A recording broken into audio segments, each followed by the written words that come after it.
Parashat Tzav. Comme Jérusalem, Yerushalayim, ni singulier ni pluriel, mais duel en hébreu, le temple a ses frères ennemis, ses commentateurs irréconciliables. Leur fracture, c'est la question suivante. D'où vient l'idée, l'inconcevable projet de faire une maison, de dédier un espace délimité et d'y exécuter un culte pour le Dieu unique qui ne se réduit à aucune construction et encore moins fin de nos offrandes. Ça sent bon la monolatrie à peine dégrossie.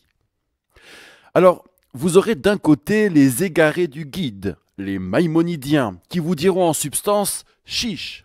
Le temple est une transition de l'univers idolâtre vers l'abstraction monothéiste. Autrement dit, les commandements du temple se trouvent justifiés par l'histoire. Inacceptable, diront en face les lecteurs de Nachmanides. Donner une cause aux commandements, aux expressions divines, qui plus est des causes historiques, c'est croire qu'on peut peser sur elles, qu'on peut peser sur Dieu. C'est mettre Dieu en boîte, dans nos boîtes. Non, rien n'explique les contenus de la révélation sinon elle-même, c'est à prendre ou à laisser. Sauf que, pour ce clan-là aussi, on peut faire un autre procès. Qu'on le veuille ou non, le temple, et avant lui le tabernacle du désert, a bien repris les codes idolâtres. De ce point de vue, Maïmonide ne s'était pas beaucoup mouillé en imaginant qu'il s'agissait d'un détournement, d'une réorientation progressive de ces codes vers le Dieu unique. Bilan des hostilités, comme toujours, le dialogue de sourds aura appauvri tout le monde. À moins que nous n'ayons pas saisi, nous, que dialogue au moins virtuel il y avait entre Maïmonide et Nachmanides. Serions-nous sourds au dialogue, aveugles devant les revers de la même médaille? Il nous suffirait d'entendre notre paracha de cette semaine et de lire entre ces lignes.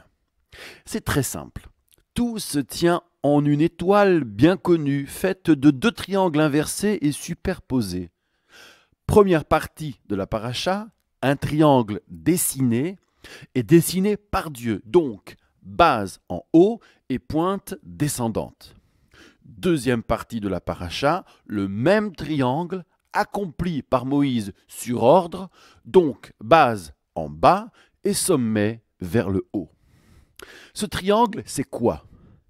C'est la triangulation peuple, prêtre, Dieu. Le premier triangle, c'est la fin du premier mouvement des prescriptions du Lévitique. Cette fois-ci, d'ailleurs, elle ne concerne plus que les prêtres. Les enfants d'Israël ont su la semaine dernière ce qu'ils avaient à savoir des grandes familles, des sacrifices. Maintenant, Dieu traite à travers Moïse avec les professionnels, Aaron et ses fils, c'est-à-dire les prêtres. Il sera question de la mise en œuvre pratico-pratique de tout ceci et surtout du scoop déjà aperçu. Dieu intervient chez les hommes par les rituels sacrificiels en les dessinant, en les faisant manger aux uns et aux autres. Ici, ça se resserre. Le rapport même du peuple avec les prêtres est dessiné par Dieu. Les gens offrent à Dieu et Dieu se charge d'octroyer ce qui lui est offert à lui, au prêtre. Au point que, quand le prêtre mange, en gros, dans tout ce qui n'est pas holocauste, ça fait partie du culte à valider. Voilà pour le triangle dessiné. Deuxième triangle, celui de la mise en route de tout ce dispositif par Moïse lui-même. 7 jours d'intronisation, c'est-à-dire 7 fois le même rituel accompli par Moïse en personne. Onction des prêtres et des éléments, 3 sacrifices, taureau expiatoire, bélier holocauste et un autre bélier unique en son genre pour l'intronisation. Bref, le tout sous les yeux de la foule convoquée pour observer, passive, ce manège et s'entendre dire que tout est fait comme ordonné. Moïse fait donc le lien entre Dieu, le peuple et les prêtres. Mais, problème, dans ce triangle, dans ces triangles, Moïse disparaît, écarté, Il les réalise, mais il n'a pas sa place. Et c'est même fracassant.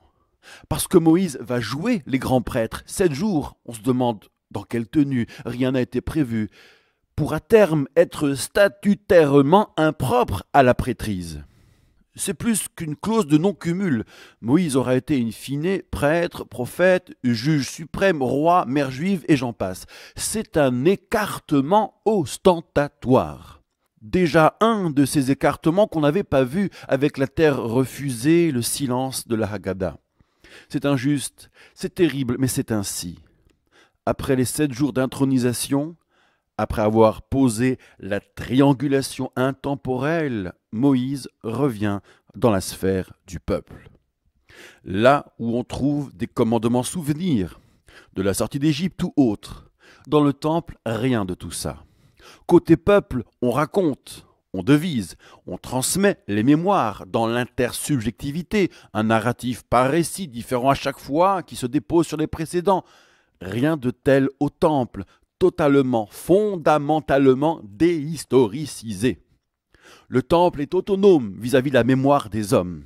Il est un lieu, un espace choisi, pas une temporalité. Le vieillissement, la maturation, c'est l'affaire, la belle et grande affaire du genre humain. Dans la sphère humaine, il y a aussi du sacré, mais mêlé à tout le reste. Le sanctuaire est ce sacré qui s'en détache, pour n'être que cela. Comme la lumière de la Genèse, créée sur parole, mêlée aux ténèbres d'abord et qui s'en détache sur une autre parole. Pour revenir à nos frères ennemis, leur querelle, si querelle il y a, ne racontait pas autre chose. Le temple est issu d'une réalité humaine et s'en détache. Maïmonide parle du premier moment, Maïmonide du second. L'intemporalité, l'éternité nous quitte, mais reste visible en dehors de nous. L'idolâtre de jadis, dirait Maïmonide, ne peut connaître plus bel apprentissage, lui qui fabriquait des éternités divines à son idée.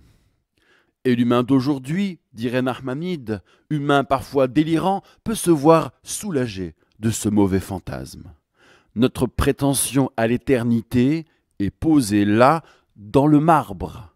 Maintenant, nous pouvons nous occuper de vieillir, de grandir, de vivre.